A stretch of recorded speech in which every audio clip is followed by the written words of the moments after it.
देख रहे हैं VS नेशन, आपका अपना हिंदी न्यूज चैनल।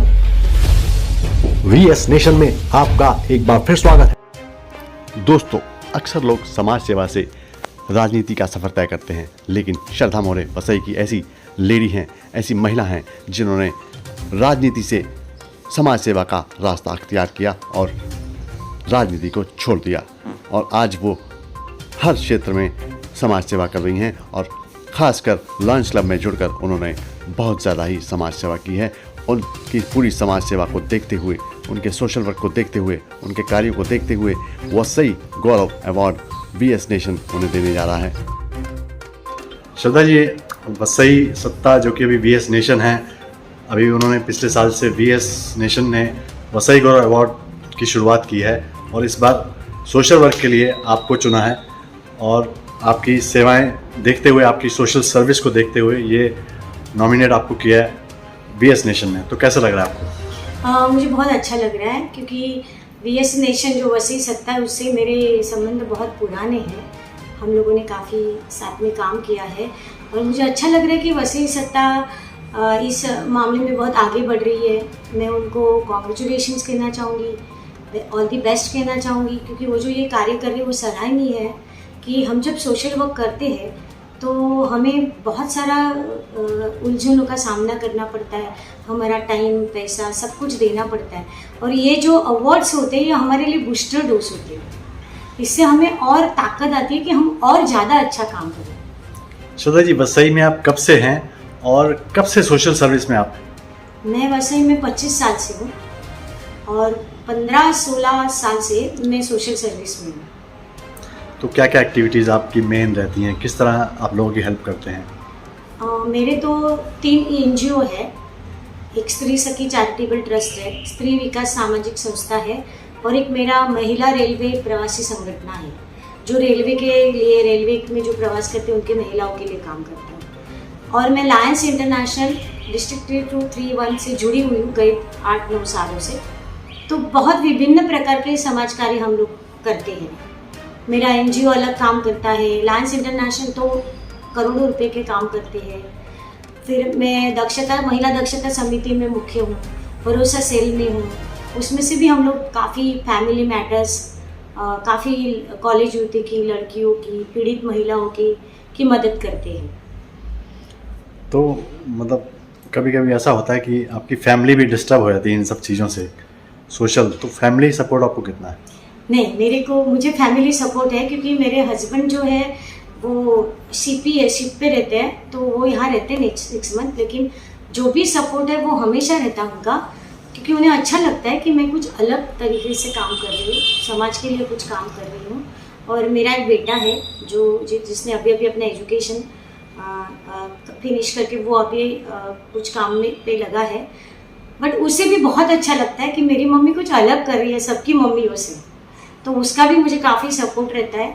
और मेरे जो इन-लॉज हैं उनको भी बहुत अच्छा लगता है कि मैं कुछ काम कर रही हूँ, किसी का भला हो रहा है।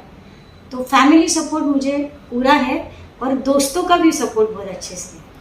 बीच में आप राजनीति में भी आई थी और कुछ चुनाव भी लड़ रही थी। हाँ, तो अचानक से कैसे मोह भंग हो गया, आप राजनीति छोड़ दिया? 2006 से 2014, 15-16 तक मैं राजनीति में थी, चुनाव के लिए भी खड़ी रही, लेकिन कुछ ऐसे हालात थे कि उसमें मैं आगे नहीं बढ़ सकी। फिर मुझे ऐसा लगा कि राजकारण से समाजकारण ही अच्छा है। अगर हमें लोगों का भलाई करना है तो फिर हम किसी भी तरह से कर सकते हैं। तो फिर मैं लायन क्लब से जुड़ी और फिर बहुत अच्छे सराहनीय कार्य के माध्यम बनी।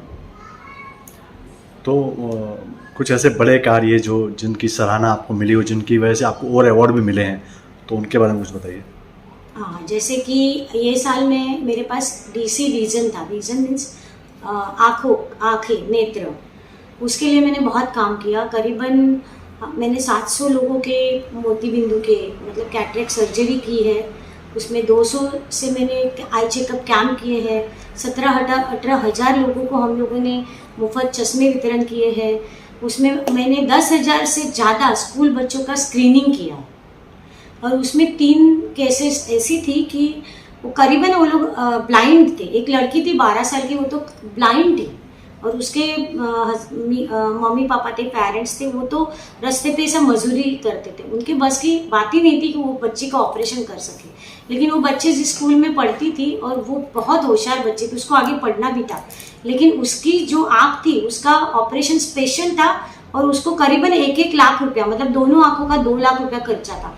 वो किसी तरह से, किसी माध्यम से हमारे लायंस क्लब के कैंप से, आई चेकअप कैंप में वो मिले, फिर वहाँ से वो मेरे पास आए। फिर मैंने हमारे जो एक डॉक्टर स्पेशलिस्ट है, डॉक्टर दीपक वैद्य करके, उनसे मिलके, हमारा एक क्लब है मुंबई वेस्टर्न करके, उनसे मदद लेके मैंने उस लड़की के दोनों आँखों का ऑपरेशन किया। और वो लड़की अभी बहुत अच्छा हमारे जैसा देख सकती है। और वो मतलब इतनी खुश हुई, उसके माँ बाप इतने खुश हुए, और मुझे अच्छा लगा कि मैंने एक जीवन संवार दिया, क्योंकि वो लड़की पढ़ेगी। अच्छा, अक्सर बहुत सारे लोग यहाँ पे या पूरी दुनिया में ऐसे लोग हैं जो सोशल वर्क के नाम पे बहुत सारा पैसा इकट्ठा करते हैं, चंदा इकट्ठा करते हैं और आधा लगाते हैं, आधा अपना घर चलाते हैं। तो उनके बारे में क्या कहेंगे? मुझे नहीं लगता कि ऐसा किसी को करना चाहिए। मैं तो कहती हूँ मुझे पैसा कम पड़ रहा है, क्योंकि जो भी लोग मुझे देते हैं, अगर किसी ने मुझे 2 रुपया दिया तो मेरा 2 रुपया डाल के मैं वो 4 रुपये का काम करती हूँ। तो ये तो गलत है कि पैसा ऐड के वो पैसा हमारे घर में रखो और फिर उसके नाम पे कुछ अलग काम करो। और ऐसे इसीलिए हम लोग हर बात का सर्वे करते हैं। अगर कोई हमसे मदद मांगता है तो हम वहाँ 2 बार 3 बार जाते हैं, विजिट करते, सर्वे करते हैं कि वो वहाँ पे मदद देनी चाहिए या नहीं देनी चाहिए, उनको ज़रूरत है या नहीं चाहिए। लायंस क्लब से जुड़ के आप में कितना परिवर्तन आया? बहुत सारा परिवर्तन आया, क्योंकि लायंस क्लब से मैंने अलग अलग ट्रेनिंग ली, जो बिजनेस ट्रेनिंग थी, पर्सनालिटी डेवलपमेंट थी, बहुत सारी अच्छी बातें थी जो मैं सीख गई। और वहाँ पे मुझे बहुत अच्छे लोग मिले, बहुत अच्छे दोस्त मिले कि कोई अगर मेरे पास कोई मदद मांगने को आता है, वो फिर किसी भी प्रकार की हो, तो मैं अगर मेरे दोस्तों को कहती हूँ कि मुझे ये काम करना है या यहाँ पे ये ज़रूरत है, तो मेरे पे विश्वास रखे कि उनको मालूम है कि ये सिर्फ काम कर रही है, किसी का भला कर रही है, तो वो मुझे पूरी तरह से दोनों हाथों से मदद कर देते हैं।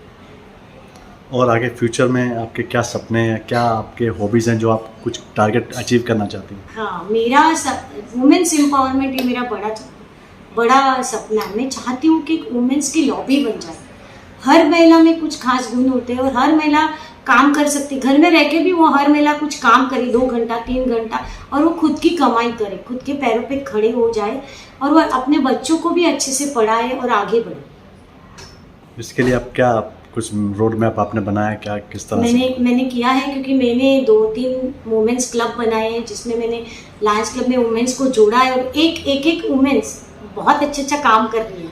मतलब मैं अकेली इतना नहीं कर सकती थी जितना मेरी महिलाएं कर रही हैं। जैसा मेरे बचत घट है उसमें महिलाएं वो काम कर रही है, जैसे हम लोगों ने सिलाई मशीन्स दी है, हम लोग कपड़े की थैली बनाने के लिए मटेरियल देते हैं। अभी हम लोगों ने बीच में छोटे बच्चों का जो रहता है, जो पैदाइशी बच्चे होते हैं, तो कुछ आदिवासी लोगों के पास उनको बांधने के लिए कपड़े भी नहीं होते थे, तो हम लोगों ने उनको पूरा सेट दे दिया, वो हमारे बचत घट के महिलाओं ने बनाया।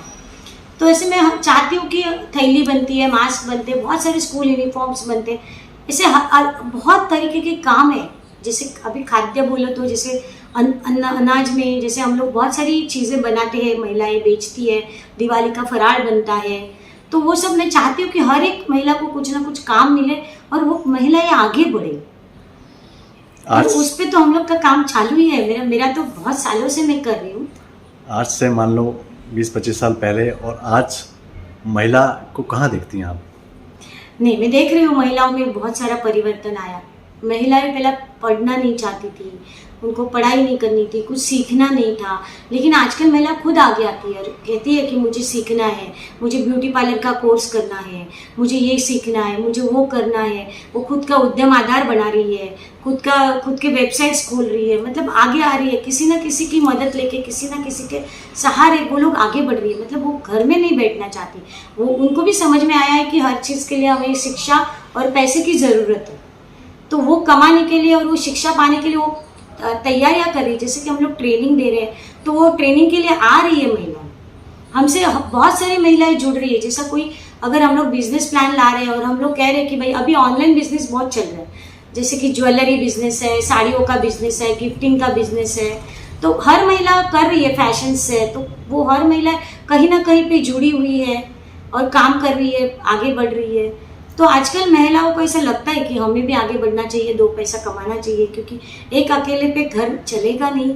हमारे बच्चों को अगर सिखाना है, पढ़ाना है तो हमें मेहनत करनी पड़ेगी। और वो लोग खुश है, मतलब वो लोग रेडी है सीखने के लिए और मेहनत करने के लिए। कभी कभी सोशल वर्क करते करते कुछ मुसीबत भी मोल लेनी पड़ जाती है, कभी कभी बुराई भी मिल जाती है, तो ऐसा कुछ इंसिडेंट कभी हुआ हो? पर्टिकुलर तो नहीं कह सकती हूँ, लेकिन ऐसे बहुत सारे इंसिडेंट्स आते हैं कि लोग अगर कोई अच्छा कार्य होता है तो उसमें चाहते कि वो कार्य नहीं हो, या फिर वो कभी कभी कोई औरत आगे बढ़ती है तो हमेशा लोगों को लगता है कि कुछ लोग होते हैं ऐसे विचारों के, सब नहीं होते बट कुछ होते हैं कि औरत क्यों आगे बढ़ रही है, यही क्यों जा रही है आगे, इसको इतना सपोर्ट क्यों मिल रहा है, ये इतने काम अच्छे क्यों कर रही है, या फिर इसका नाम नहीं होना चाहिए, काम नहीं होना चाहिए। तो अलग अलग तरीके के अड़चने बीच में आती है, लेकिन उसी को पार करके तो हमको आगे बढ़ना है ना।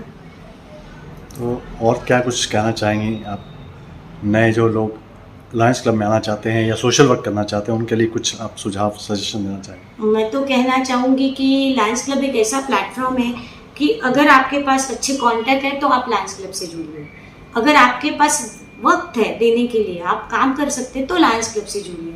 अगर आपके पास वक्त भी नहीं है और आपके पास कांटेक्ट भी नहीं, लेकिन आपके पास पैसे है जो आप दान दे सकते हो या कुछ मदद कर सकते हो, तो प्लीज़ लायंस क्लब से जुड़िए।